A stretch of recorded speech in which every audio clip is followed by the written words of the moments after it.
दरवाजा खोलिए बुआ। बुआ, बुआ, दरवाजा खोलिए।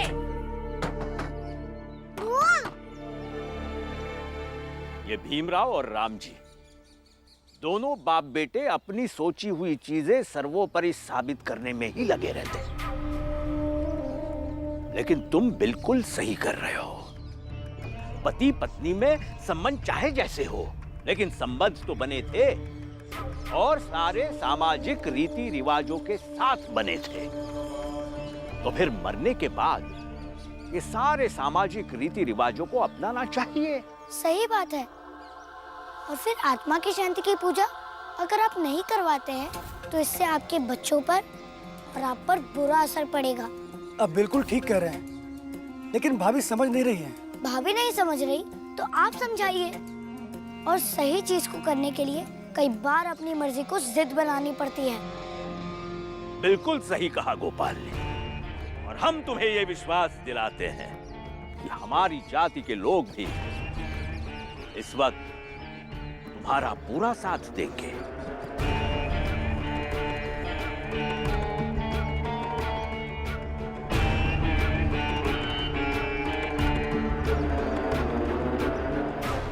चलिए हम सब मिलकर उन्हें अंतिम संस्कार के रीति रिवाज के लिए बाध्य करें। जाने दो ना, जब दीदी का उस आदमी के साथ कभी कोई संबंध ही नहीं रहा है और उसके मरने के बाद और ये सब ढकोसला नहीं करना चाहती हैं, तो आप लोग क्यों उन्हें बाध्य करना चाहते हैं? तुम राम जी के खास दोस्तों में से हो ना? राम जी की बहन के साथ क्या रिश्ता है तुम्हारा? दिमाग खराब है आपका? मैं दीदी बोल रहा हूँ तो आपको ये नहीं समझ में आ रहा कि क्या रिश्ता हो सकता है? मेरा भी दीदी के साथ वही रिश्ता है जो राम जी का है। तो फिर तुम्हें उसे विधवा के रूप में देखने में इतनी दिक्कत क्यों हो रही है? मुझे कोई दिक्कत नहीं है, बस मैं ये चाहता हूँ कि दीदी के साथ कोई जोर जबरदस्ती ना हो, उनके मर्जी के खिलाफ कोई कार्य ना हो। लेकिन ये समाज चाहता है कि वो सामाजिक नियमों का पालन करे, और जो लोग नियमों को तोड़ते हैं उन्हें ये समाज दंड भी देता है और उनका साथ देने वालों को भी। पुरंजन, आधा इधर आधा उधर मत रहो। अगर तुम्हें लगता है राम जी और उसकी बहन सही है तो तुम भी चले जाओ उधर ही। हमें गोपाल पर पूरा विश्वास है। धन्यवाद पुरंजन काका, जो आपने हमें मारने की कोशिश की, परंतु हम आपको जेल नहीं भेजेंगे, लेकिन आपको हमारे लिए कुछ करना होगा। नहीं, मेरा ऐसा कोई मतलब नहीं था। हमें तुम्हारा मतलब अब साफ साफ समझना है, और इसके लिए पहले तुम राम जी के घर जाओ, उसे और भीमराव को समझा दो कि विधवा कर में बाधा न बने, नहीं तो समाज के खिलाफ जाने वाला कहीं जाने लायक नहीं रहता है। अपनी गलती के सामने मैं विवश हूँ, मुझे माफ करना दीदी और राम जी। जाइए।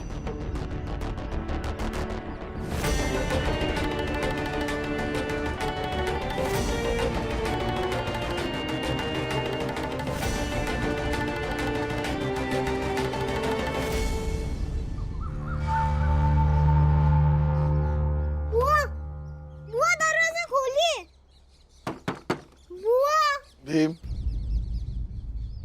बुआ को अकेला छोड़ दो। ऐसे कैसे अकेला छोड़ दोगे?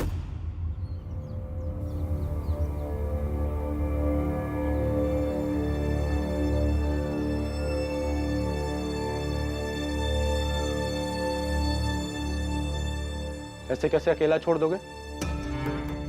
जो आज तक इस समाज में नहीं हुआ है वो तुम क्यों करना चाहते हो?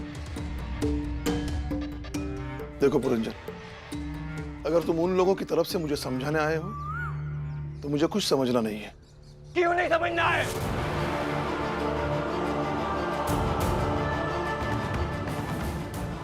जिस बात को पूरी दुनिया मानती है उस बात को तुम क्यों नहीं मानना चाहते हो? क्या तुम्हें नहीं पता है कि समाज ने हमारे बिरादरी के लिए कुछ नियम कायदे कानून बना रखे हैं जिसका पालन करना सभी को अनिवार्य है? और उसी समाज ने ये नियम भी बना रखे हैं, यदि हमारे बिरादरी का कोई भी मर्द मर जाता है तो उसकी पत्नी विधवा का संस्कार करती है, फिर चाहे वो उसके साथ रहती हो या ना रहती हो, इससे कोई फर्क नहीं पड़ता। तुम्हें नहीं पता है, नियम तोड़ने वाले को यह समाज दंड देता है, और उसका साथ देने वाले को भी।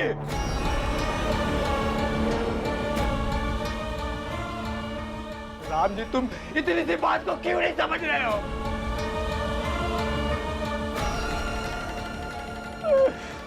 समझो इस बात को।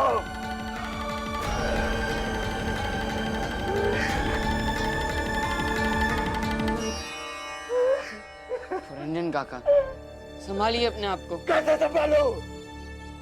अपने पापा को समझाओ। क्यों जिद कर रहा है ये? क्यों नहीं उन लोगों की बात को मान लेता है? नहीं माननी है मुझे उनकी बात, नहीं माननी है। अगर ये नियम समाज ने बनाया है तो समाज को यह नियम बदलना होगा।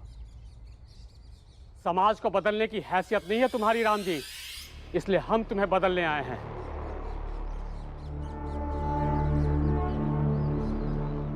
पुरंजन, आ जाओ।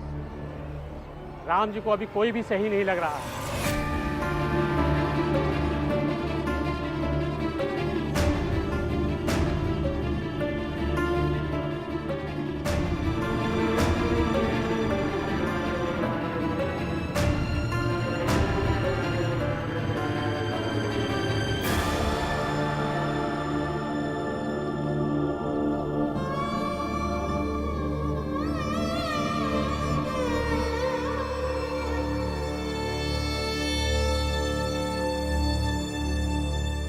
काका, एक बात कहूँ, हमें आप लोग भी सही नहीं लग रहे हैं।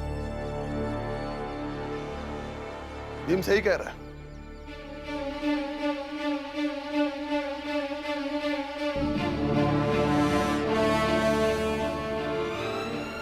अभी आप लोग भी सही नहीं लग रहे। हमें बदलने की बजाय अपने आप को बदलो, क्योंकि आप लोग भी वही भाषा बोलने लगे हो जो सदियों से बड़ी जाति के लोग हमें बोलते आए हैं। इन लोगों ने हमारी जिंदगी जानवर से भी बदतर बना के रखी है। आप लोग उन्हीं का साथ दे रहे हो। अभी जात की बात नहीं हो रही है राम जी काका, एक औरत की हो रही है जो कि विधवा हो चुकी है, लेकिन विधवा का संस्कार नहीं करना चाहती है। इन औरतों के साथ भी समाज के नियम बनाने वाले ऊंची जातियों ने वही सुलूक किया जो हम छोटी जातियों के साथ किया। उतार दो इसका सब श्रृंगार। आज के बाद इसे श्रृंगार करने का कोई अधिकार नहीं है, चूड़ियां पहनने का कोई अधिकार नहीं है। सारी तपस्या, सारे त्याग, सारे संस्कार इनके जिम्मे मर दिया और इन्हें अपने हाथ से नचाने वाली कठपुतली बना दिया। इनकी आवाज दबा दी, इनके सपनों की, इनकी इच्छाओं की कभी परवाह नहीं की।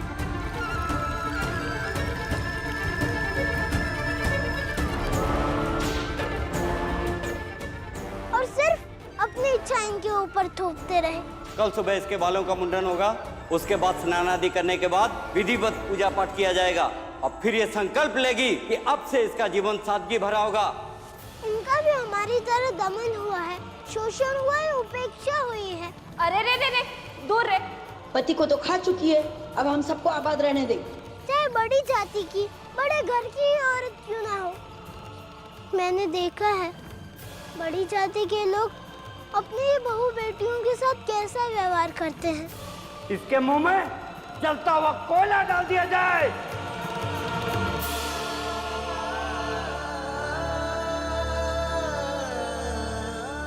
गोपाल, तुम्हें तो भीम की बातें समझ में आ रही होगी ना? राम जी, पुत्र मुंह से बाहर निकलो।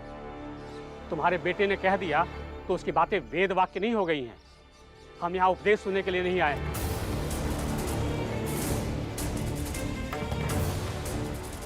अपनी बहन से विधवा की पूजा संपन्न करवाओ और मुक्त कर दो उस आदमी को। मेरी बुआ कुछ नहीं करेंगी, आप कृपा करके यहाँ से जाइए।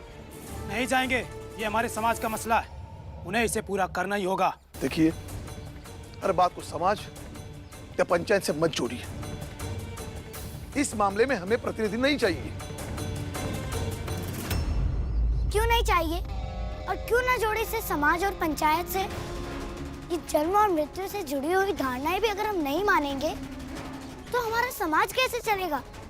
हम कैसे चलेंगे? आपसे जो कहा जा रहा है वो नहीं मानेंगे तो पंचायत भी बैठेगी। हम चलेंगे कैसे? इस सवाल पर अब हमें सोचना होगा। क्या अब भी हम सब चुपचाप रहेंगे या फिर उस बात का बदला लेंगे? जब उस भीम ने हमारी ही जाति की एक विधवा के साथ खड़े रहकर हमारी धार्मिक मान्यताओं की धज्जियां उड़ाई थी। अगर आप लोग उन्हें पानी दे देंगे तो मैं पानी देने नहीं आऊंगा, वरना आऊंगा, रोज रोज आऊंगा। फिर मत कहिएगा कि मैं आपके मामलों में दखल दे रहा हूँ।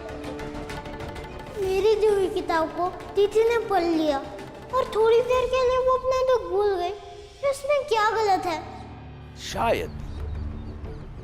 शायद इसीलिए ईश्वर ने तुम सबको यह मौका दिया है कि उस समय जो पाप हुआ था तुम सबसे, उस पाप से तुम सब मुक्त हो सको।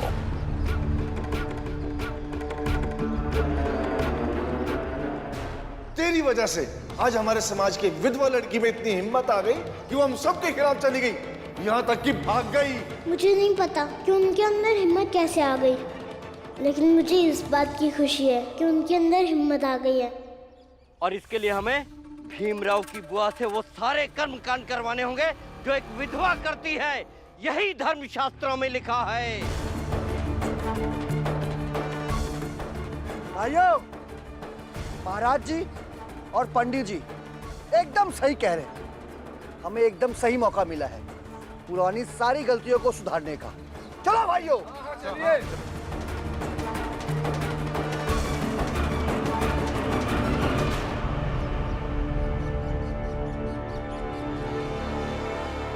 अब चाहे जो भी हो जाए, मेरी बुआ कोई भी संस्कार निभाए, ये मैं होने नहीं दूंगा। फिर मैं भी अपने भाई की आत्मा की शांति की पूजा भाभी से करवाए बगैर कहीं नहीं जाऊंगा। और देखते हैं तुम लोग कैसे पूजा नहीं होने दोगे। सुनो,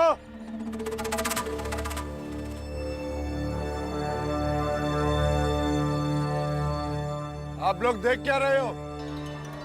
तोड़ दो दरवाजा।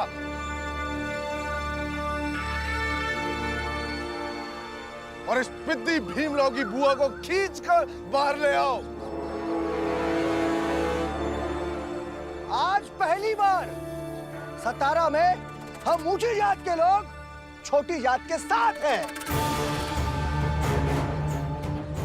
देख क्या रहे हो? बढ़ो आगे और तोड़ दो दरवाजा।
जबरदस्ती आप लोग मुझसे संस्कार करवाने आए हैं? किस हक से आप लोग सब यहाँ आकर खड़े हो गए हैं? जब भूख और प्लेग जैसी महामारी गांव में फैली थी, तब तो दोनों जातियां साथ नहीं आई। और आज जब एक औरत की चूड़ियां तोड़ने की बात आई, तो सब एक हो गए। एक हो गए, वो भी जाने बिना कि मेरे साथ क्या हुआ है।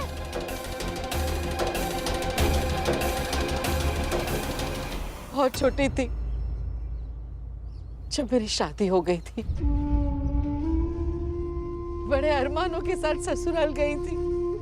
नई बहू का ससुराल में गृह प्रवेश होता है, मेरा नहीं हुआ। मैं मजाक बन गई क्योंकि मैं अपाहिज थी।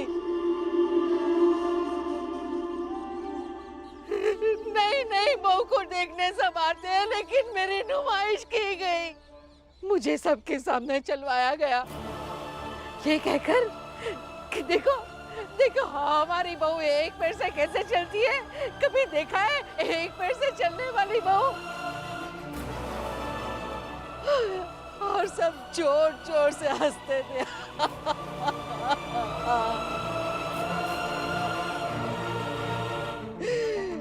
और जब मैं रोती थी तब यही आदमी जिसकी आत्मा की शांति के लिए मुझसे पूजा करवाने आए हो, यही आदमी मुझे मारता था, मुझे कोसता था, कहता था कि उसकी किस्मत फूटी है कि मैं उसे मिली। मैं रोती रही, लेकिन मेरे साथ कभी प्यार से बात नहीं की। और एक दिन धक्के मार कर घर से निकाल दिया। ससुराल के सारे रिश्ते बहुत तेजी से आगे भाग गए। अगर भैया और बीबा भाई नहीं होते तो मैं जिंदा भी नहीं होती। और ये बच्चे नहीं होते तो मैं जीना भी भूल गई होती।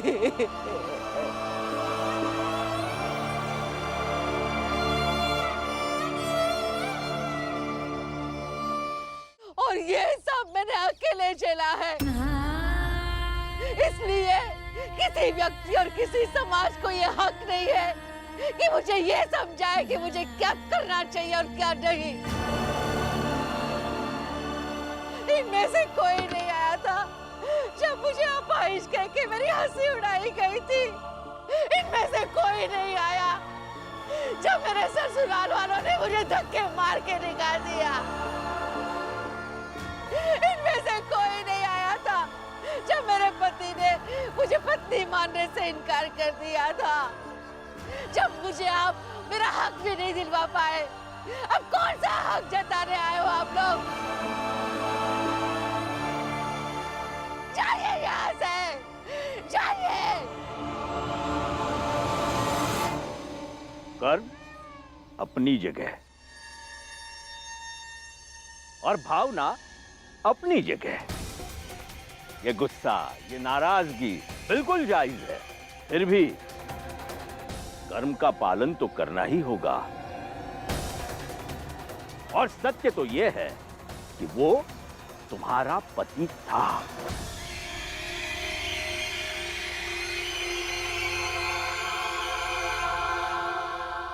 महाराज सत्य कह रहे हैं, शायद काकी कमजोर पड़ रही है। पति की मौत की खबर इन पर भारी पड़ रही है और ऐसी असहाय स्थिति में हमारा कर्तव्य बनता है कि थोड़ी जबरदस्ती करके इनसे इनके कार्य का पालन करवाएं। जो महिलाएं हैं वो जाएं और इनकी मदद करें।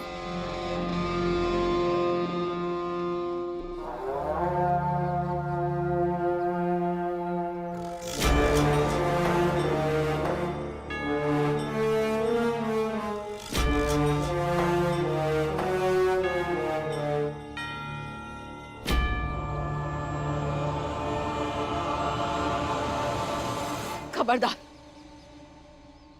खबरदार!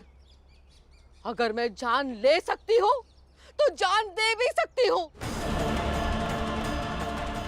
लेकिन उस आदमी की आत्मा के लिए मैं कभी पूजा नहीं करूंगी।